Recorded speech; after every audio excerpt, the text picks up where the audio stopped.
Mas Rianto.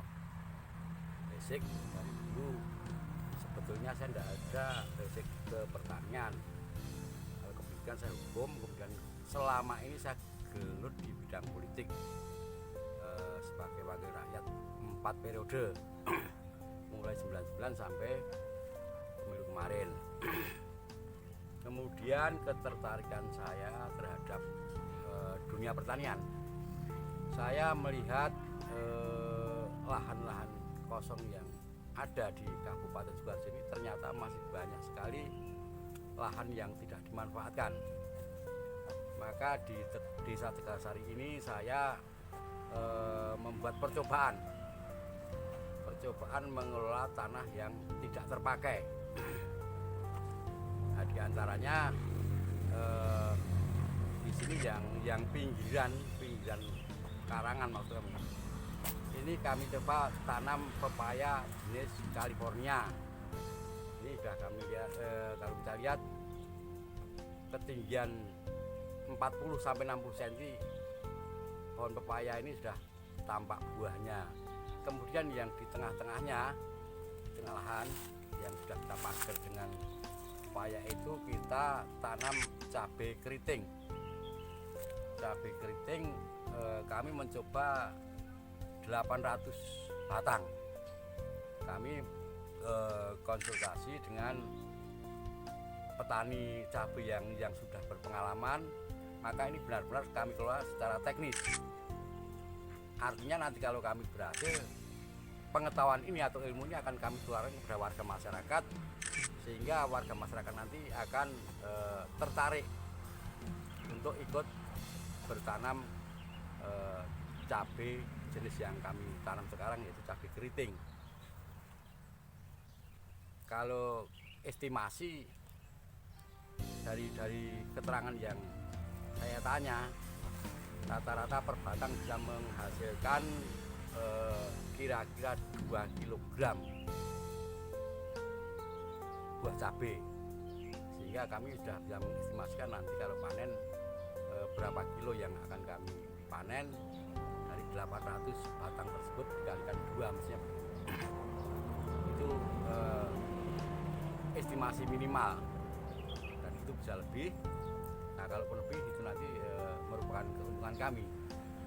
Yang pasti keuntungan secara finansial kami dapatkan, pengetahuan kami dapatkan, yang nanti kami akan mengajak para warga yang punya lahan tidak terpakai dan punya waktu sedikit luang itu untuk memanfaatkan lahan masing-masing dengan 2 jenis tanaman tersebut, yaitu pepaya dan cabai. Ternyata memang kalau kita tidak serius, ini ya cukup menjelimet. Contohnya ini cabai, kenapa kami tanam di dalam plastik mulsa? Ini karena kita mengurangi penguapan, dan pupuk-pupuk yang kami berikan itu bisa konsentrasi pada lubang yang kita tanami dengan bibit tersebut. Seperti misalnya ini batang cabainya kita kasih selang, ini untuk mengantisipasi jangan sampai di musim yang panas ini nanti batangnya itu tidak kuat dengan panas matahari, sehingga pada waktu bibit kecil ini kita kasih selang ini tujuannya untuk memprotek, untuk melindungi batang yang masih muda. Nanti kalau sudah besar nanti akan lepas sendiri.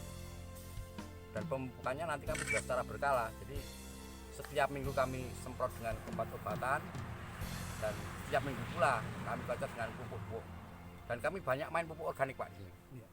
Karena pupuk organik menurut saya kalau kita berikan secara berkala dan teratur, itu juga akan memberikan hasil yang maksimal. Selain juga kita mengurangi bahan-bahan kimia. Tapi walaupun demikian, untuk pemberantasan hama itu juga sedikit insektisida tetap kami butuhkan. Yang pasti pupuk secara mikro, pupuk organik itu saya utamakan. Harapan Pak Sri terhadap Dinas Pertanian? Harapan saya Dinas Pertanian selain intensif pada pertanian padi yang di sawah-sawah yang sampai sekarang itu secara intens pengawasan dan pemberian bantuan di lahan sawah bertanam padi, kami juga berharap nanti pertanian juga berpaling pada tanaman-tanaman hortikultura. Seperti misalnya yang kita tanam juga lombok, atau mungkin bukan lombok saja, ada mungkin nanti terong atau dan lain sebagainya yang selama ini kami melihat di pasar, baik itu tawang sari, tawang kuno atau cawas, itu banyak sekali mendatangkan jenis-jenis sayuran itu ada yang dari Tawangmangu dan Kemus Boyolali. Nah ini kami kalau bisa ini kita supply dari daerah kita sendiri, kenapa kita harus jauh-jauh ke sana? Selain kita juga memberdayakan masyarakat kita juga tidak jauh bagi para pedagang untuk menjual, menjajakan kepada masyarakat konsumtif. Itu tujuan kami itu. Jadi tolong Dinas Pertanian selain juga intens kepada pertanian penanaman padi, juga berpaling juga pada tanaman-tanaman semacam yang kami budidaya sekarang, agar petani tidak monoton. Kalau perlu kita tanam di sawah pun boleh kok.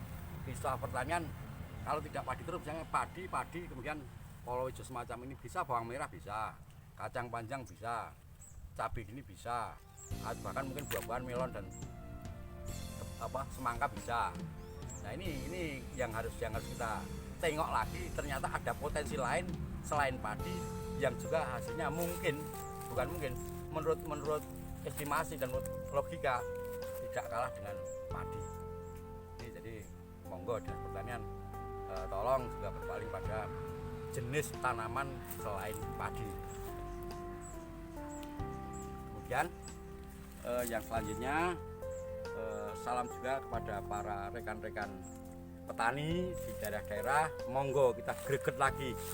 Saya sebagai seorang mantan wakil rakyat tidak segan-segan, tidak malu-malu kami untuk terjun langsung, karena pertama ya untuk profit, untuk mencari hasil. Yang kedua, biarlah teman-teman yang lain juga mengikuti jejak saya, yang lahan yang pakai sekarang bisa kita manfaatkan yang menghasilkan atau produktif. Salam juga buat Dinas Pertanian dan Bupati Sukoharjo. Terima kasih.